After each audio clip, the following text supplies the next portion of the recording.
Buenas noches, Miami. Buenas madrugadas desde España.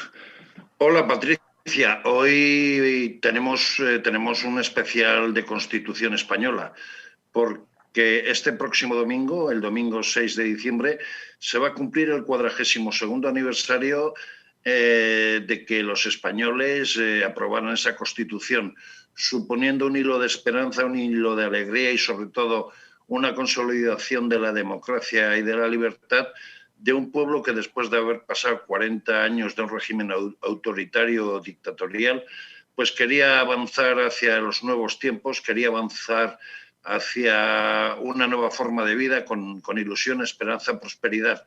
Todo ello fue capitaneado por dos personas tremendamente importantes.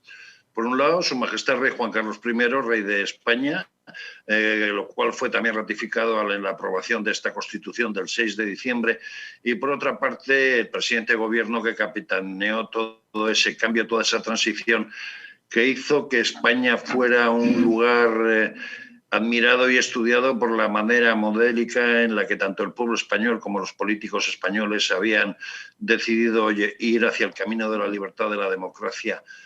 Y para ello íbamos a hablar con personajes importantes, con personajes, algunos de ellos que vivieron aquella época desde un sitio u otro, o también con personajes de actualidad. En aquel momento, por ejemplo, don Ramón Rodríguez Arribas era magistrado. Posteriormente, en el momento que se inició la democracia, fue uno de los fundadores de una de las asociaciones de la judicatura más importantes, como es la Asociación Profesional de la Magistratura, y años después pues, ha sido vicepresidente del Tribunal Constitucional, el tribunal más importante que tiene España y que de una u otra manera, vamos a decir, que controla que la Constitución se cumpla y se haga cumplir todos los preceptos establecidos en ella. Por otra parte, también tenemos a Javier Rú Pérez. En aquella época, además de ser un joven periodista que entraba también dentro de la carrera diplomática, pues no se le ocurrió otra cosa que trabajar conjuntamente con un ministro inolvidable como fue en su día Marcelino Oreja Aguirre, ministro de Asuntos Exteriores, a crear nada más y nada menos que la diplomacia exterior en momentos del inicio de la democracia. Y la verdad que tampoco lo tendría nada fácil. Por otra parte, también tenemos a Joaquín Luis Ramírez, presidente de Cánovas Fundación.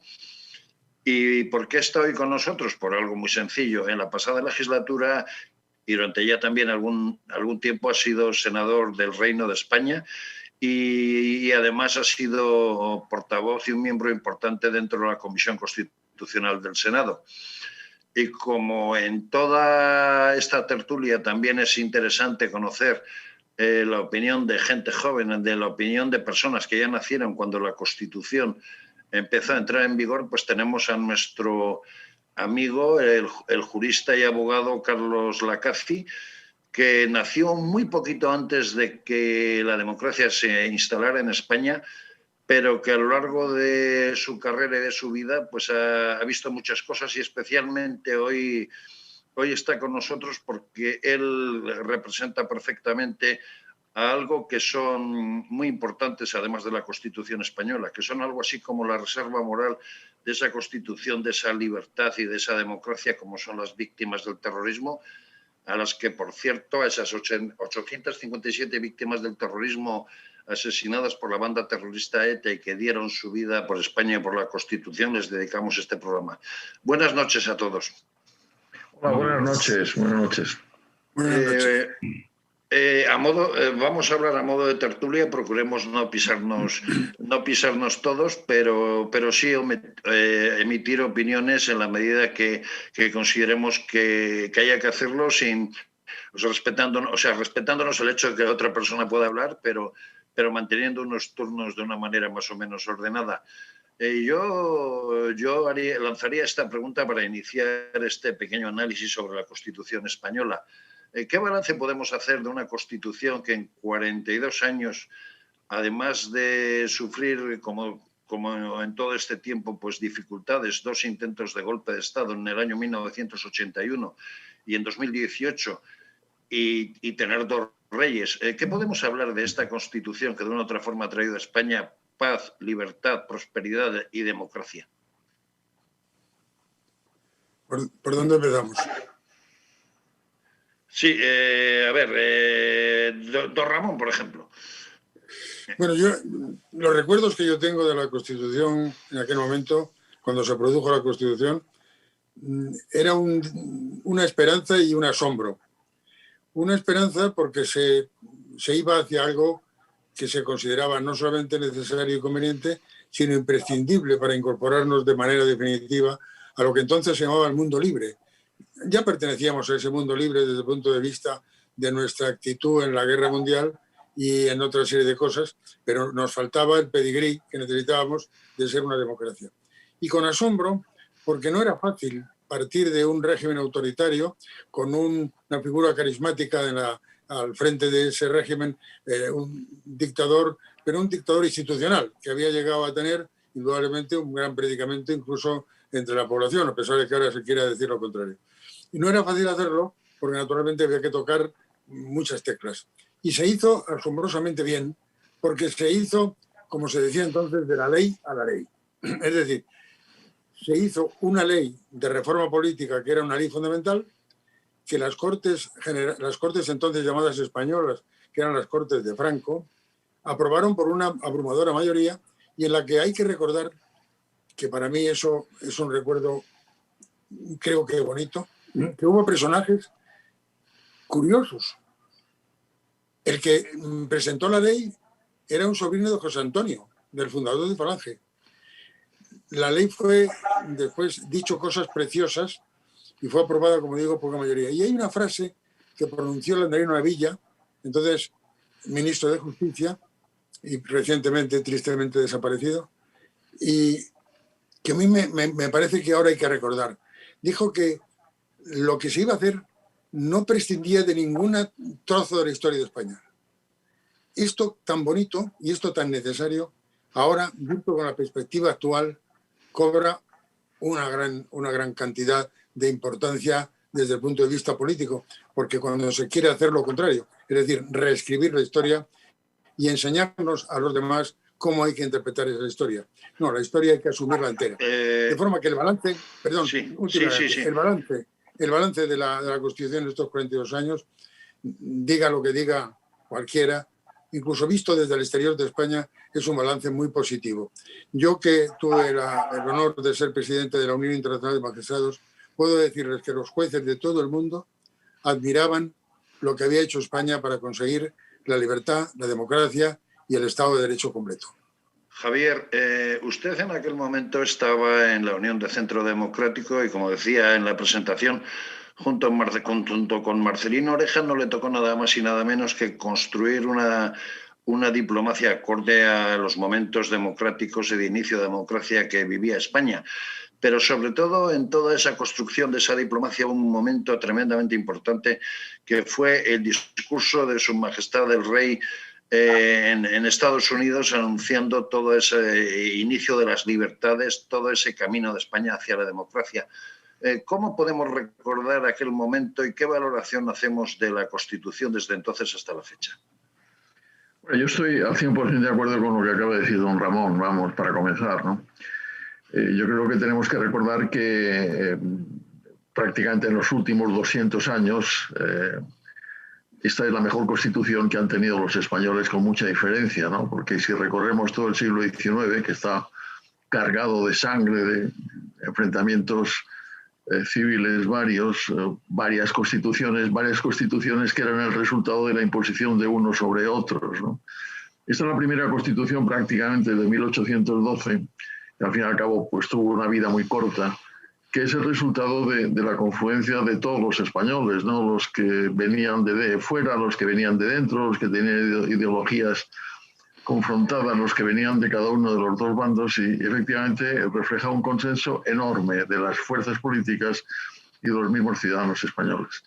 La Constitución es la traducción escrita, la traducción legal de la transición, ¿no? Que en el fondo es ese movimiento que permite que efectivamente los españoles se encuentren en un espacio común de vida, ¿no? Con independencia de sus orígenes y de lo que pensaran, ¿no? y al mismo tiempo con una capacidad de reconstrucción de todo lo que era la posibilidad de una España próspera, de una España que realmente avanzaba, que una España democrática, de una España que efectivamente era exactamente un miembro más del mundo libre, como decía don Ramón, ¿no? Y desde ese punto de vista yo creo que es un hito histórico, ¿no? Porque había muchos problemas que resolver. Salíamos de una dictadura complicada, había que resolver el tránsito de la dictadura de la democracia, se hizo razonablemente bien. Y como usted, Eugenio, menciona, pues hubo dos figuras, que fueron el rey Juan Carlos I y Adolfo Suárez, que jugaron un papel fundamental. Y desde el punto de vista exterior, el rey comenzó en ese discurso que yo creo que se produce más o menos en la primavera del año 1976, es decir, pocos meses después de la muerte de Franco, cuando en el Congreso americano, con las dos cámaras reunidas, anuncia que efectivamente España se va a convertir en una democracia. En aquel momento no había ninguna garantía de que eso fuera así, porque todavía el último presidente del gobierno con Franco seguía siendo todavía el primer presidente del Carlos gobierno. Arias Navarro, ¿no? Carlos Arias Navarro. De manera que efectivamente eso era una apuesta que efectivamente empezó a fructificar inmediatamente después. También ha mencionado Marcelino Oreja, ese mismo año, en el año 76, en la primera ocasión que un ministro de Asuntos Exteriores de la España posfranquista comparecía en el foro de la Asamblea General de las Naciones Unidas, anuncia que España iba a adherirse a la Declaración Universal de Derechos Humanos y que estaba dispuesta al mismo tiempo también a ratificar los convenios relativos a los derechos políticos y a los derechos sociales y económicos, ¿no? Cosa que efectivamente hicimos poco después y Adolfo Suárez en el año ya 77, al principio del 77, depositó los instrumentos de ratificación. Se hizo todo muy rápidamente, no digo que fuera fácil, porque la verdad es que había unas dudas inmensas, teníamos el terrorismo por otra parte, ¿no? Seguían matando, ¿no? los terroristas, ¿no? Teníamos una enorme incertidumbre de cómo iba a funcionar aquello y funcionó. Y efectivamente, y quiero también reforzar lo que decía don Ramón, conseguimos, por una parte, una autoestima nacional como prácticamente no habíamos tenido en esos últimos 200 años, y al mismo tiempo conseguimos un respeto internacional, un prestigio internacional rara vez es conocido por el país pues en los últimos 300 años, ¿no? Es decir, el tránsito hacia la democracia en España se convirtió prácticamente en un libro de texto para todos aquellos que querían hacer exactamente lo mismo. Y la prueba es que España en prácticamente pocos meses entró en el Consejo de Europa, poco tiempo después entramos en la OTAN, unos pocos años después entramos en el mercado común. Es decir, fue la culminación de todo un deseo, de todo un sueño. Y por eso, 42 años después, lo que tenemos que recordar es que esa Constitución es absolutamente vital para el mantenimiento de nuestras libertades, ¿no? Y de la prosperidad, y de nuestra grandeza y de nuestra autoestima, ¿no? Por eso es realmente triste que algunos quieran destruirla, ¿no? Perdón, Javier, como me faltan dos tertulianos todavía por presentar, les presento la segunda preguntita y empezamos una tertulia sobre todo esto. Joaquín, voy por orden generacional. Joaquín, usted era una persona joven en aquel momento, era una persona con inquietud, con iniciativa, pero usted a lo largo del tiempo y especialmente en los últimos tiempos ha sido un miembro importante dentro de la Comisión Constitucional del Senado, la segunda Cámara de Representación española. Desde esa posición, ¿cómo ve usted la Constitución desde el año 1978 que empezó hasta la fecha y muy especialmente visto cómo se ha ido respetando, cómo ha ido evolucionando desde las propias cámaras, ¿no? Porque prácticamente no ha tenido ningún tipo de modificación, aunque algunos dicen que hay que reformarla, pero ¿cómo ve usted la Constitución? Bueno, yo en el año 78 estaba en segundo de carrera y me interesaba mucho, por supuesto, la Constitución, pero bueno, yo no me dedicaba en absoluto a la política, aunque por supuesto tenía también... pues, en fin, me acercaba a través de la carrera de Derecho, que yo nunca imaginé que era tan política como yo por lo menos la acabé traduciendo. Yo creo que la transición no empezó en el año 75 ni en el año 78. Yo creo que don Ramón ha apuntado que la dictadura fue institucional. Es decir, España, que es un país netamente occidental y netamente europeo, es un país permeable también. Y por lo tanto, ya en los años finales de los 60, en España se barruntaba la democracia. No fue una casualidad que los procuradores en Cortes, lo que harían las veces ahora de diputados y senadores, se hicieran aquel famoso harakiri y aprobasen la ley de reforma política. No fue casualidad, fue un proceso largo en el que los españoles querían esa democracia y querían esa Constitución. La Constitución es un documento moderno, a pesar de sus 42 años, un documento minucioso, un documento completo y un documento eficaz porque ha probado su valía y su aplicación. Cuando algunos dicen que habría que modificarla, que habría que reformarla, sinceramente es que no la han leído. Esa broma de decir es que nosotros no la hemos votado no tiene más mismo sentido si hacemos pues una comparación con otras constituciones del mundo, las escritas y las no escritas. Bien. Yo creo que la Constitución es un lujo que tenemos la obligación de defenderla y de hacerla valer. Y pasamos al joven del grupo, porque incluso el amigo Carlos Lacaci es mucho más joven que yo en este caso, ¿no? Que soy de otra generación bastante superior a la suya. Carlos, usted nació un poquito antes de morir Franco, cuando la Constitución se aprobó apenas era un poco más que un bebé. Y a lo largo de los años, dada su carrera de Derecho, pues ha estado en permanente contacto con la Constitución. Pero usted representa de una u otra forma, por ser familiar de quien es, del general Quintana Lacaci, una de las víctimas de la banda asesina y terrorista ETA, pues a esas personas, a esos ángeles de la libertad, a esos valores morales que la Constitución misma nos ha dado por la defensa que han hecho de ella, ¿no? ¿Qué balance me hace de la Constitución, de ese momento que usted era un bebé hasta la fecha y, sobre todo, qué papel o qué importancia tienen esas 857 víctimas del terrorismo que se han convertido en el baluarte moral de lo que puede significar la democracia, la libertad y la Constitución en España? Pues buenas noches, Eugenio. Muchas gracias por esta tertulia, ¿no? Con esta tertulia rodeado de gente tan experta también y con tan larga proyección, ¿no? Y experiencia profesional. Yo efectivamente soy un hijo de la Constitución. Yo tenía 5 años cuando se aprobó en el año 78 la Constitución y, por tanto, yo no puedo tener en el retrovisor más que lo que son los valores democráticos que con el texto constitucional todos nos dimos, ¿no? Y cuando digo todos fue con el sacrificio y esfuerzo de las generaciones pasadas, pero también con nuestra propia generación que supimos afianzar estos valores y estos principios constitucionales. Yo siempre, Eugenio, comento que para mí la Constitución es como una norma de convivencia y haciendo el símil, lógicamente muy lejano, pero a lo que me refiero, que si lo llevamos a lo que pueda ser una comunidad de vecinos, para mí sería como el estatuto de los estatutos de la propia comunidad de vecinos como norma pacífica donde se desenvuelve perfectamente pues unos vecinos que cada uno tendrá sus intereses, pero con un marco de convivencia, de derechos a respetar, de libertades, etc.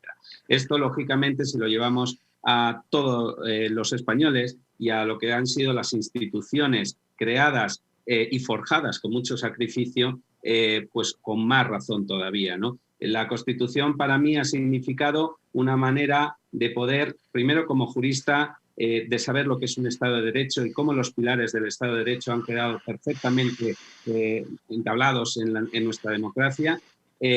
A nivel social, creo que nos hemos desenvuelto en un estado de bienestar como nunca antes hemos podido vivir o en otras épocas de la historia de España se han vivido.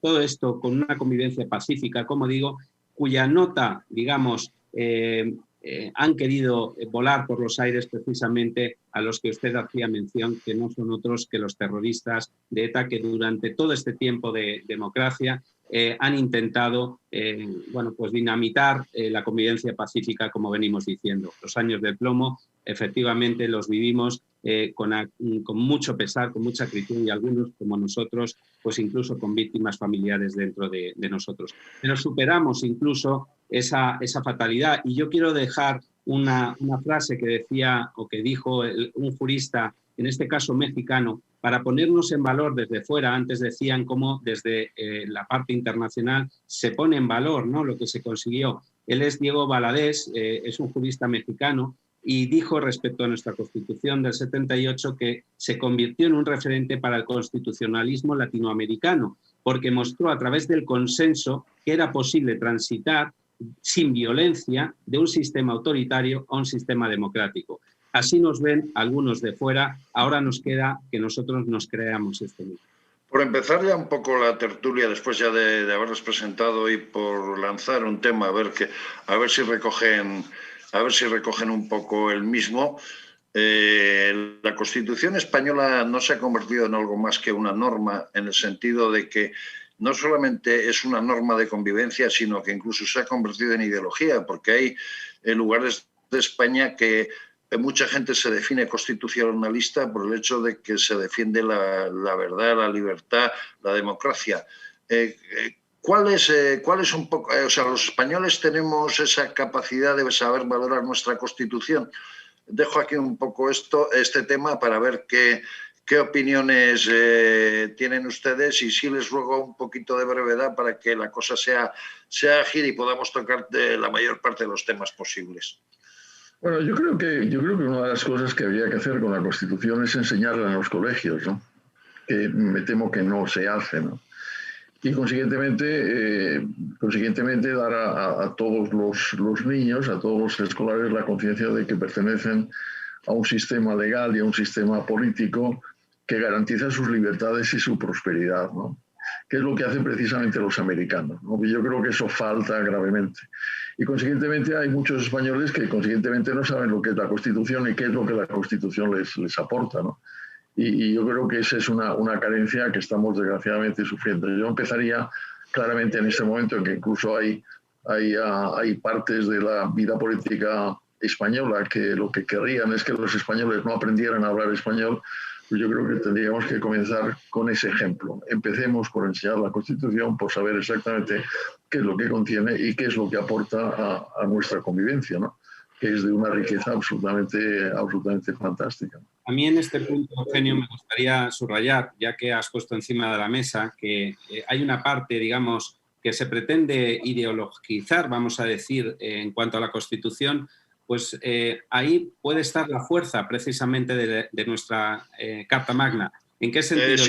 Simplemente voy a explicar a aquellos televidentes que no son españoles por qué yo hacía esa pregunta.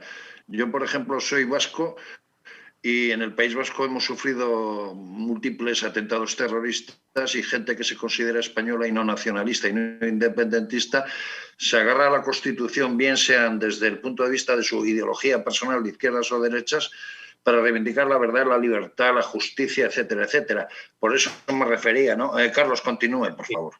Pues en esa línea, Eugenio, efectivamente esto venía yo a subrayar.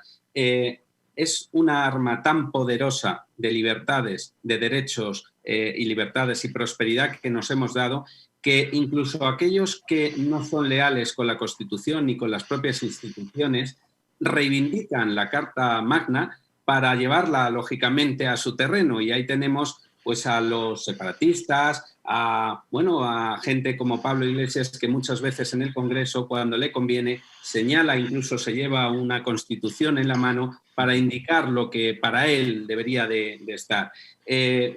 Ahí está la fuerza, insisto, de nuestra Constitución, que de todas las ideologías posibles, incluso de aquellos que mataban, y que hoy hay un partido político que se llama Bildu, que podríamos decir que son los herederos de los que mataban, ellos están ahí porque la Carta Magna posibilita también que ellos alcen la voz en el Congreso de los Diputados. Esto puede herir, puede mostrarnos mucho sufrimiento, incluso a los que padecimos aquella triste etapa, ¿no?, todos los españoles.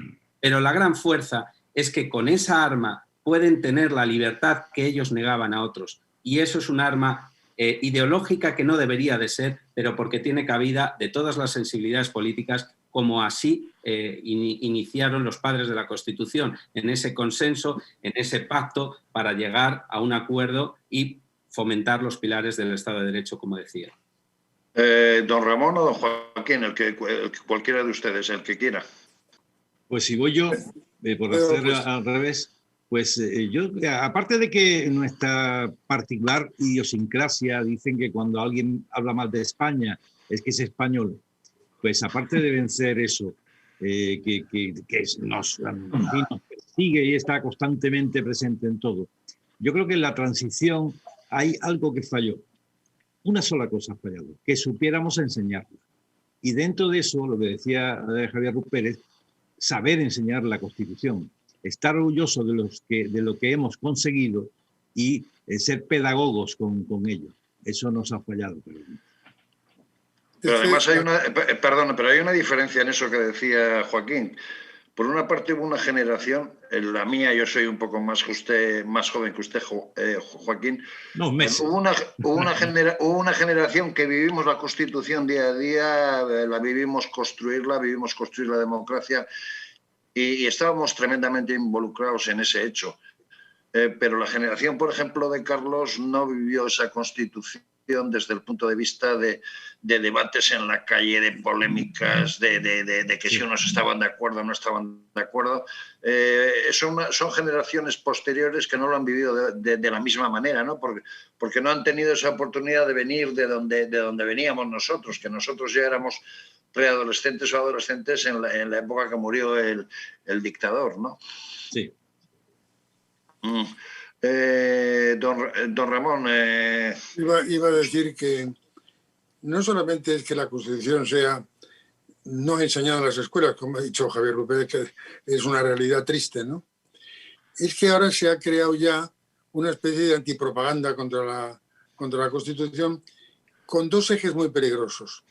Uno de ellos es el de decir que la Constitución fue la continuación del franquismo, que es una falsedad histórica, porque fue precisamente la evolución hacia la democracia de unos y de otros. Es decir, ya no se recuerda que nada menos que el Partido Comunista, en aquel momento dirigido no por unos jóvenes, sino por los que habían vivido incluso la guerra civil, como eran Dolores Ibarruri, la Pasionaria, y como era Santiago Carrillo, aceptaron la monarquía, aceptaron la bandera nacional de bicolor y aceptaron la Constitución. Eso no es la continuación del franquismo, eso es una cosa mucho más importante y más grande. Y por otra parte, fíjense que no solamente fue la población, los políticos, los que se dedicaban a esto. Es que, por ejemplo, yo he reivindicado muchas veces la labor de los jueces. Los jueces integraron casi exclusivamente las juntas electorales. Ahora las juntas electorales tienen otra composición, pero entonces eran solo jueces los que formaban parte de las juntas electorales. Y lo hicieron tan bien, digo lo hicieron porque yo no estuve nunca en ninguna junta electoral, lo hicieron tan bien que realmente no fue posible que nadie dudara de la legalidad, de la fidelidad y de la buen hacer de todas las, tanto de los referéndum como de las elecciones. Y no desde entonces, ya para siempre. Es una democracia, la española, en la que no se pone en duda el resultado electoral. Esto es maravilloso. Esto hemos visto hace poco lo que ha pasado en Estados Unidos. En España eso no ha pasado nunca, desde el principio.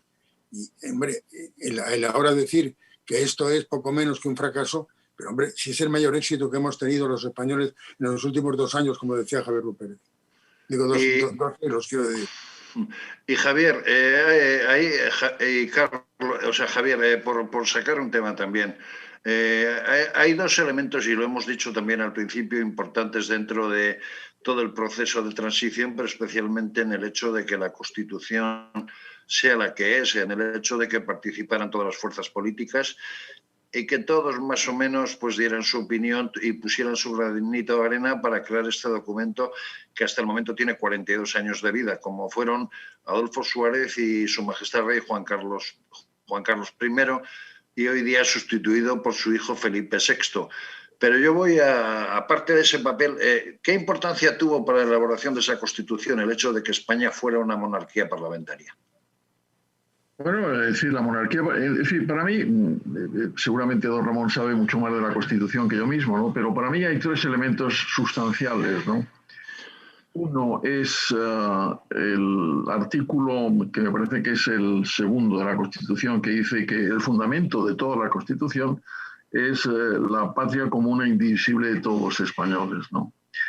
El segundo aspecto es precisamente el decir que el sistema político del Estado es la monarquía parlamentaria. Y el tercer aspecto, que también está en el título preliminar, me parece que es el artículo 3, es decir, que el castellano es la lengua española común de todos los españoles y todos los españoles tienen el derecho a utilizarla y el deber de conocerla, ¿no? Esos tres aspectos en este momento están seriamente puestos en duda por todos aquellos que quieren, digámoslo de una vez muy clara, destruir España, ¿no? Destruir la España constitucional, destruir la España territorial, destruir la España democrática, ¿no? Y naturalmente hay otros aspectos, no digo yo que toda la Constitución, pero si bien miramos, por ejemplo, todo lo que es el sistema de posible reforma de la Constitución, nos damos cuenta que el artículo 168 establece unos sistemas tan duros para la reforma, porque son precisamente los datos vitales de la existencia española, que en el fondo todos aquellos que quieren destruirla lo que están haciendo es avanzar paso a paso, como han hecho desde desde el principio del siglo XX, todas las burguesías extractivas vasco-catalanas, para conseguir que efectivamente un día se hable menos el español y el otro día la unidad territorial se ponga en duda y al mismo tiempo quieran prescindir de la monarquía. No porque no les guste la monarquía, sino porque la monarquía es el símbolo de la unidad de la patria, ¿no? Y claro, desde ese punto de vista es absolutamente vital. Yo no me siento por razones generacionales, es decir, yo no he conocido otra monarquía que la que en este momento hemos vivido. Yo no soy un monárquico sentimental, soy un monárquico racional. ¿Por qué? Porque esa monarquía primero demostró en el momento del reinado de Juan Carlos I que era capaz de hacer lo que parecía imposible, y segundo porque efectivamente la destrucción de la monarquía es la destrucción del sistema constitucional, ni más ni menos, ¿no? Tenemos que tener muy en cuenta, ¿no? No, perdón, señor. Añadiendo, porque va al hilo de lo que Javier está exponiendo magistralmente, efectivamente el bloque de la Constitución es el título preliminar y estos dos primeros artículos bajo los que se asienta todo. A lo cual yo añadiría también la propia separación de poderes, que también está en riesgo hoy en día. Sin separación de poderes quiebra la democracia, quiebra el Estado de Derecho. Y todos somos conocedores de por dónde van los tiros con la reforma que se pretende por la puerta de atrás y transgrediendo lo que viene en la propia Constitución de esas mayorías reforzadas para nombrar a los vocales del Consejo General del Poder Judicial. Y cuando hablo del Consejo General del Poder Judicial me puedo meter en otras injerencias políticas como el propio Tribunal Supremo, Tribunal Constitucional, que don Ramón bien conoce, o del Tribunal de Cuentas o del Defensor del Pueblo, etcétera, etcétera. Aquí lo que venía en el marco de la Constitución y lo que viene es un marco, pero que luego viene a reformar o viene a legislar mediante la ley orgánica que el legislador hace. Si el legislador pervierte lo que se ha dado en la Constitución, pues tenemos lo que estamos viviendo ahora mismo, que la separación de poderes, que viene bien clara en la Constitución y que es uno de los pilares fundamentales en la línea de lo que don Javier apuntaba como pilares básicos también de la democracia, pues estamos en peligro, en riesgo de que quiebre también esta parte fundamental de la democracia. En relación a lo que Carlos decía, hoy se han dado tres circunstancias. Por un lado, se está hablando de modificar la ley orgánica del Poder Judicial para que el Consejo General del Poder Judicial no pueda designar a los jueces. Por otro lado, fuerzas independentistas están diciéndole al presidente del Gobierno que ponen como precio un posible referéndum de derecho a decidir, autodeterminación o lo que sea en el País Vasco y Cataluña como precio a ese apoyo político, pero es que resulta que un periódico de tirada nacional madrileño va a publicar mañana a primera hora de que se está pidiéndole al rey que pueda rectificar el discurso que hizo el 3 de octubre cuando hubo el intento de golpe de Estado por parte de los independentistas catalanes. estos elementos de una u otra manera están intentando agradar la Constitución, pero ante esto, ¿qué respuesta se puede dar o qué es lo que puede hacer la población española? Porque la verdad que día tras día el asombro es tremendo. Mostrar claramente que estamos en contra de esto, don Ramón, por favor. Adelante. No, Adelante, por favor. No, pues nada, yo creo que la sociedad española tiene que buscar sus propios cauces, no solamente a través de los partidos políticos, sino a través de, en fin, de estos nuevos modelos de sociedad civil, que no solamente existe ya la catalana, sino otras muchas, pues para ir mostrando su desacuerdo y su apoyo a la Constitución. Respecto a la monarquía parlamentaria, hay que decir que cuando se llega a la transición, el reinado de Juan Carlos I significa un entronque con la legitimidad tradicional española y jurídica también, y aparte de ser el gran ideólogo de esa transición y de la creación de esa figura de monarquía parlamentaria a la europea. No, yo lo que quería decir era que esto cobra una gravedad mayor en un momento en el que estamos, no lo olvidemos, con un estado de alarma declarado. Es decir, con una reducción de las posibilidades de gestión política popular. Porque por culpa de la pandemia, pero también como consecuencia de un estado de alarma muy prolongado, a mí me parece que de dudosa legalidad, el que sean 6 meses, por lo menos es muy dudoso, yo creo que es inconstitucional, pero de todas maneras, es que claro, las manifestaciones pueden ser de coches, las reuniones son imposibles, porque realmente no se pueden celebrar porque tenemos un peligro de enfermedad terrible, ¿no? Yo que ya no soy joven, lo digo con eufemismo, pues estoy en lo que llaman también dramáticamente grupo de riesgo y tengo que andar con mucho cuidado para no correr el albur de una enfermedad que puede acabar contigo. Entonces, aprovechar ese momento para, por ejemplo, como estamos viendo, reformar el Código Penal, reformar o hacer una nueva ley de justicia. Además, perdón, cambiando la modalidad latina o que siempre se ha generado en España es el hecho de que el juez prevalezca a la fiscalía y se quiere cambiar hacia una forma, vamos a decir, de justicia sajona, o en el sentido de que el fiscal es el que tiene la preponderancia, ¿no? Bueno, en la ley nueva que quieren de enjuiciamiento criminal, la figura del juez de instrucción desaparece y pasa a ser un juez de garantías. Yo me he opuesto siempre públicamente, sé que incluso con compañeros que coincidían conmigo en otras muchas cosas, y ellos en eso no, pero yo he sido radical en ese terreno, se puede llamar radical a una opinión jurídica, de que no se podía abandonar. El juez de instrucción español, yo lo fui durante 16 años, es un juez absolutamente imparcial, que luego no va a intervenir ni en el proceso siguiente plenario, ni interviene ni siquiera tan pronto como termina la instrucción, ya desaparece de escena. Y dicen, hombre, es que es un caso único, es que en España es el único sitio donde hay el juez de instrucción, pero funciona bien. Pues si funciona bien, incluso es mejorable, pero creo que es una garantía de imparcialidad, de independencia y de tranquilidad para los posibles culpables de un delito que pueden encontrar perseguidos por un fiscal que es el que luego les va a acusar. Bueno, si funciona bien, ¿por qué vamos a quitarlo porque en Francia esté evolucionando el juez de instrucción o en Inglaterra no exista o el sistema italiano sea el de un juez que es fiscal a la vez y tal, porque son las dos cosas? Bueno, por esa vía de decir es que es único, acabamos con la paella y acabamos con la tortilla de patatas. Eso es un disparate. Si funciona bien el juez de instrucción, y creo que funciona bien, no le toquemos, y sobre todo no le toquemos ahora que estamos en un momento de crisis tanto económica como pandémica.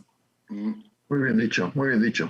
Sí, muy bien dicho. Javier, por continuar, y como tampoco nos queda muchísimo tiempo para terminar este pequeño homenaje a la Constitución, ¿realmente es necesario reformar la Constitución o se dice por fastidiar, por hablar claro? Porque sí hay algunos elementos, como por ejemplo estas continuas chinitas que se ponen en el camino de la democracia, en el camino de la libertad, como ha dicho bien don Ramón. Resulta que uno va al Tribunal Constitucional y tarda mucho tiempo en resolverse, pero salvo esas cosas, ¿esta Constitución realmente merece ser reformada o merece ser cambiada en algunos aspectos? Vamos, hay cosas que me gustan más y otras que me gustan menos, ¿no? Y eso nos ocurre a todos los españoles. Yo, desde luego, cuando hay alguien que...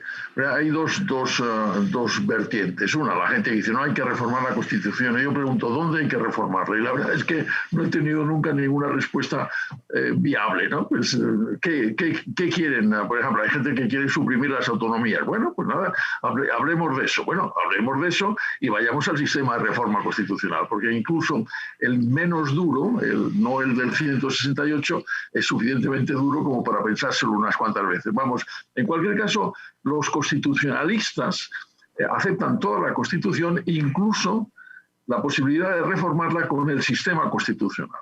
Pero lo que pasa es que hay otros que no es que quieran reformar la Constitución, quieren destruir la Constitución y quieren destruir el modelo de convivencia que nos hemos dado desde la transición a través de la Constitución. Y eso es para mí absolutamente inaceptable. Y reconozcamos que estamos en una situación realmente insólita, ¿no? Es decir, estamos viviendo el sistema paradójico donde tenemos prácticamente un gobierno antisistema, ¿no? Que lo que quiere es destruir el propio instrumento jurídico legal que les ha dado vida, ¿no? Yo acabaría con esto. Este es un librito pequeñito que dice Constitución Española, ¿no? Que es un libro, una versión reducida, ¿no? Es toda la Constitución, que está publicada por el Centro de Estudios Políticos y Constitucionales. Si dependiera de mí, yo haría una edición gigantesca de este libro y lo haría llegar a todos y cada uno de los españoles, y muy particularmente a todos y cada uno de los niños españoles que en este momento están en la escuela. Y los obligaría a leerlo, a aprenderlo y a tenerlo en cuenta, porque aquí están nuestras libertades, aquí está nuestra dignidad, aquí está nuestro futuro. Y no hay plan B, ¿eh? No hay plan B. De manera que no... Yo le preguntaría al señor Lacaci, de cara a futuro, esta Constitución, ¿cómo la ve usted? Porque parece que hay algunos que quieren destrozarla y la opinión pública, los españoles, están un poco asustados y un poco temerosos de que estos ataques a la Constitución nos lleven a algo que no deseamos, ¿no? Pues yo vuelvo donde empecé, Eugenio. Creo que sin la Constitución estaríamos muy a la intemperie, y la intemperie es que puedan llegar visos de dinamitar lo que con tanto sacrificio todos los españoles nos dimos, que no es otra cosa que un Estado de Derecho y una democracia. La Declaración de Derechos del Hombre y el Ciudadano de 1789, fíjese si ha llovido, en su artículo 16 apunta que toda sociedad que no tenga establecida una separación de poderes ni garantizados los derechos no tiene Constitución. Nosotros tenemos una Constitución donde se respeta y se garantiza la separación de poderes y los derechos, y ahora a ver si lo vamos a saltar por los aires. Con eso me quedo. Eugenio, sí. ¿Puedo ayudar simplemente una cosa? La Constitución española es una de las pocas en todo el mundo que en su artículo 10 recoge el respeto a la Declaración Universal de Derechos Humanos de 1948. Así es. A mí me parece tan claro que la Constitución no tiene que ser reformada, salvo en su artículo 57, donde se habla de la preferencia del varón sobre la mujer en la línea de sucesión a la jefatura del Estado. Pero salvo ese caso, yo he asistido a muchas conferencias de constitucionalistas que eran favorables a reformar la Constitución. Y, sin embargo, el ejemplo que ponen de reforma es nombrar las comunidades autónomas. Me parece que entretenernos en poner el nombre de las comunidades autónomas como reforma de la Constitución pone de manifiesto realmente que es que la Constitución no merece ser reformada. No necesita. La Constitución... sí, don Ramón. No, simplemente la Constitución puede ser reformada y podría ser mejorada. Por ejemplo, voy a poner un ejemplo, cambiando el nombre del presidente del gobierno por el primer ministro de Su Majestad, para evitar las confusiones entre el jefe del Estado y el jefe del Poder Ejecutivo. Pero en fin, dejando aparte eso, que casi es una anécdota, yo creo que reformar ahora la Constitución sería una imprudencia, porque no nos íbamos a poner de acuerdo. Y entonces, si vamos a saltar de una situación de origen de consenso absoluto a una situación después evolucionada de disenso, como se decía entonces esto es un error político, Pero además, vamos a ver, incluso cuando se dice de que, hombre, no hay derecho, esto de que hay la sucesión a la corona, haya una discriminación en favor del varón. Bueno, pero esto lo podemos hacer con mucho tiempo.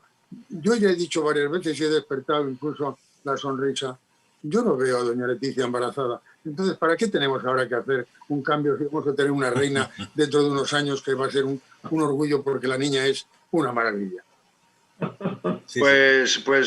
Estaríamos muchísimo más tiempo hablando en relación a la Constitución, pero ustedes ya saben que en la televisión el tiempo vuela y hemos llegado ya prácticamente al final de nuestro pequeño homenaje a la Constitución, a esa Carta Magna que nos dimos los españoles en 1978, que algunos denostan, pero que muchos queremos y que sobre todo 857 personas han dado la vida por ella como defensores públicos y defensores de la libertad y la democracia. Y no se puede acabar de mejor manera un programa de homenaje a la Constitución que diciendo que viva la Constitución y viva España, ¿no, señores? Viva la Constitución y viva España. Sí, señor. Viva España. Sí, señor. Es don Javier Rupérez, diplomático, muchísimas gracias por haber estado. Don Ramón Rodríguez, muchísimas gracias por haber estado y siga usted también porque usted tendrá edad, pero está hecho un chaval y desde luego es un orgullo que usted sea una de las personas más admiradas de la judicatura española. Joaquín, ¿qué le voy a decir a usted? Porque el usted es de tratamiento público, pero somos muy amigos y sigue haciendo esa magnífica labor en Cánovas Fundación y en la defensa de los valores que nos dimos los españoles.